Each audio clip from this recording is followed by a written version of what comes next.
نتائج الكاملة: البطولة الاحترافية إنوي القسم الوطني الأول الموسم 2024-2025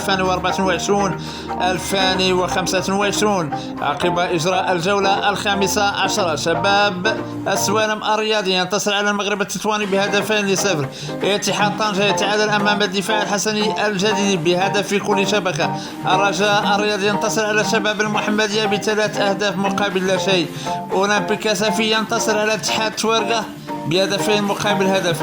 نهضة بركان ينتصر على المغرب الفاسي ب2-0. الجيش الملكي ينتصر على حسنية أكادير ب2 مقابل هدف.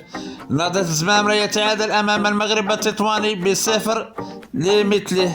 الفتح الرباطي يسحق النادي المكناسي ب5 أهداف مقابل هدف.